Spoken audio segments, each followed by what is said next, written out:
To ascertain whether a plane of the magnitude as is shown in video hitting the towers could actually pierce the steel of the towers requires considerable understanding of scientific principles. Although I am not going to pretend to have the world's foremost understanding of physics, I find the following explanations to be quite sound and encourage any and all rebuttals to what is covered. In support of their case, the no-planers tender a seemingly airtight argument that we ought to see some sort of plane debris upon impact. Can an airplane just travel through steel girders without there being some sort of debris left outside the building? First, let's examine the following footage to see if we might draw any parallels to what should have occurred at the towers. The aircraft is in takeoff condition at full gross weight, with landing gear down and flaps retracted. The nose wheel has been replaced by a slipper which slides in a single-track guide rail. The aircraft is accelerating to a takeoff speed of 139 knots under its own power. Close scrutiny of this test is possible through the use of many motion picture cameras at different locations, most of them recording the action at 20 times normal camera speed. And here is the action as seen from the front. The initial barriers destroy the propellers. Separate the landing gear. Wrench the engines from their mounts and start engine fires. The pull impact yaws the aircraft. There is a glancing contact with the left wing. The aircraft is pitched up, and the fuselage, weakened by the propeller, fails. There is severe crash impact on the second hill. And here is a detailed view of the right wing. The 12-inch telephone pole cuts off the outer panel, but the heavier inboard section breaks off a larger 13-inch telephone pole. The basic wing structure remains intact. As one can clearly see in this clip, although the inner part of the wing shears off one telephone pole, the tip of the plane's wing is destroyed upon impact with the other telephone pole. Seems like pretty convincing proof against an idea of them cutting or plowing through steel girders, right? And here is a detailed view of the right wing.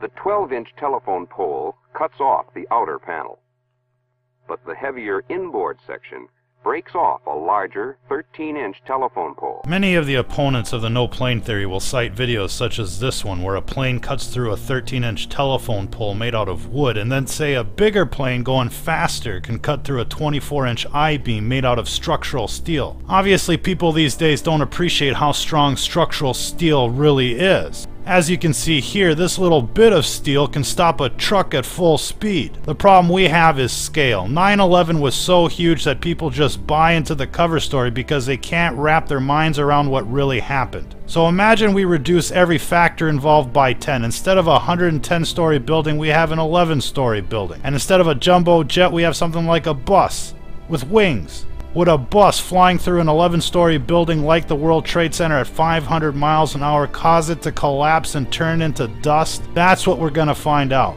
Could we drive a bus through the lobby and expect it to go through the outer I-beams, the inner core, the steel girder floors, and then still come out the other side? We don't see any part of the airplane breaking, bending, buckling, twisting, or slowing down.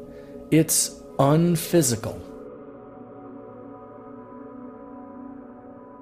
Ignoring the airplanes, the official 9/11 videos looked like this. They make much more sense with the airplane removed. We see a tower exploding. The wall doesn't break inwards, it explodes outwards.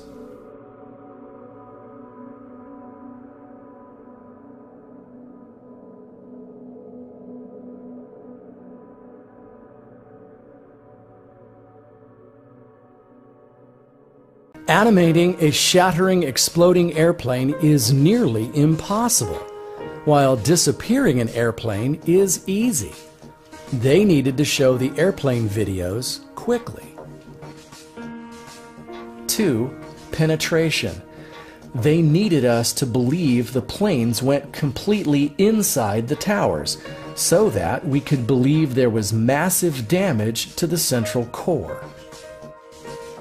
Engineers and computer scientists at Purdue University created this animation of the plane crashing into the North Tower. All the animated geometry seen here was created automatically from the simulation output data.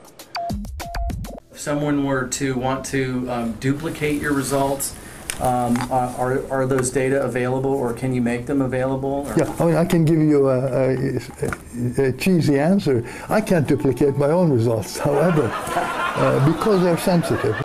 Repeated emails and phone calls to the Purdue scientists requesting the simulation data and requesting a high-quality, unedited copy of the animation have been ignored. A growing number of people could not believe this was a gravity-driven collapse.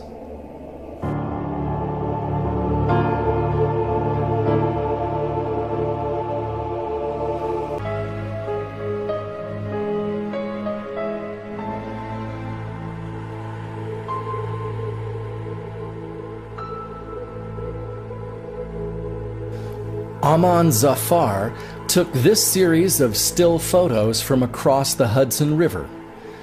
The building appears to systematically disintegrate into an expanding cloud of dust, a dust tsunami.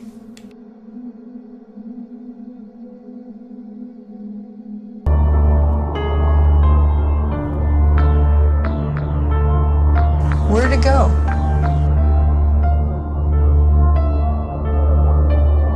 Where are the towers? This is Hiroshima. A few days before Hiroshima, would anyone have imagined this? Just everything gone.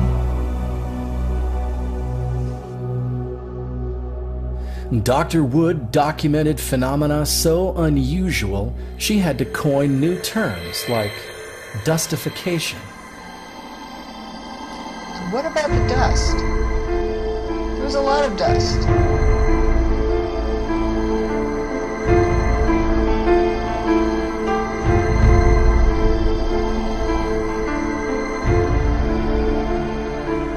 As it happens, here is Tower 1 and Tower 2. A large portion of it filled New York, filled the air, went everywhere. And it looks pretty uniform in size, except for the paper. Landed on the fruit. It's like a fresh snow. Here's a view from the north.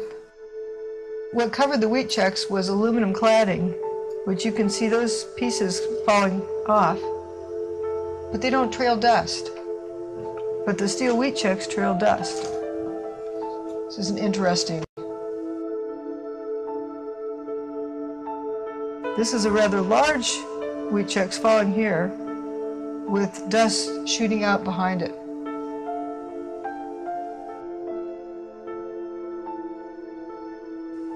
Is the building just turning to dust? Why?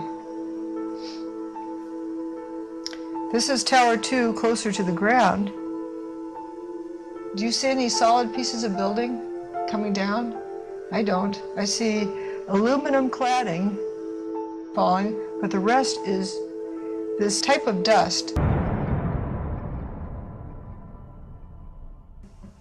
Here are 4 consecutive shots, and you can see these columns just turn to dust.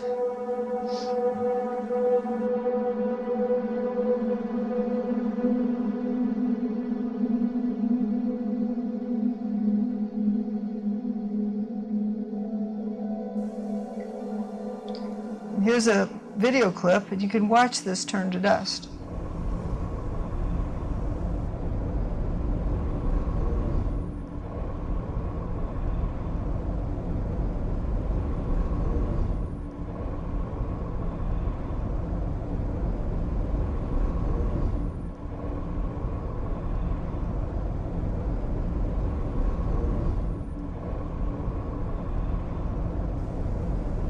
So is this what happened to the entire building? Perhaps. Let's look at it a little bit more carefully. These core columns that were left standing for whatever reason, are strong and rigid. That's a very tall, unsupported column. And the next frame, it starts to tip, and then it turns to dust before it even tips over. See that stuff he's pulling out? What was that, Chief? We're gonna hold off on the water. See the stuff he's pulling out? Yeah. It's red hot.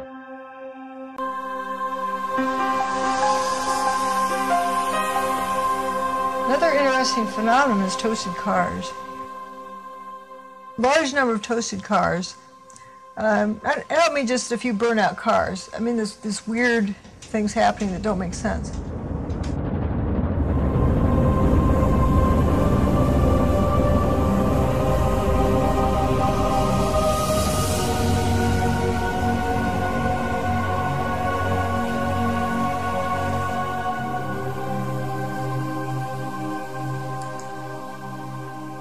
After Tower 1 was destroyed, that's the second tower that was destroyed, suddenly these cars were on fire.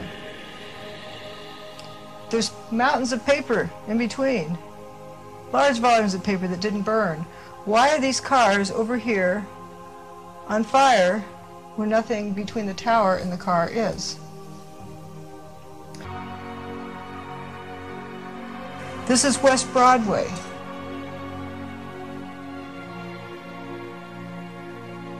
So what happened on that street?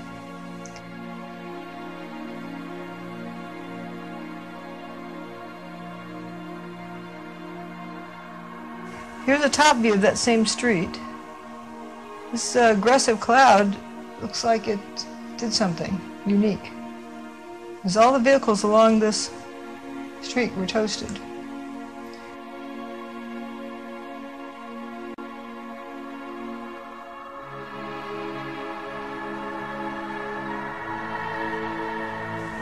Maker's Trust across the street had some interesting events occur.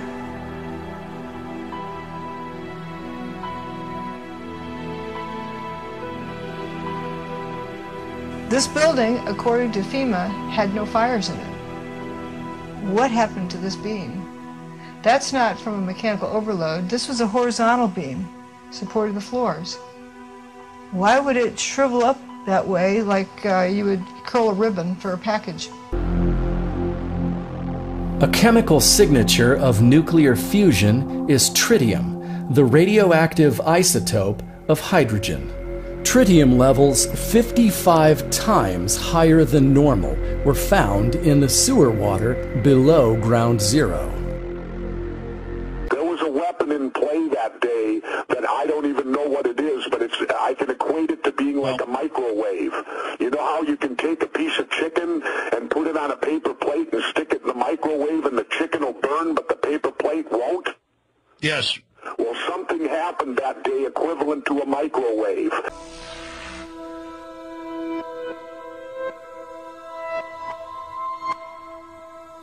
Ground Zero fumed for over 100 days through rainstorms, freezing temperatures, and constant watering.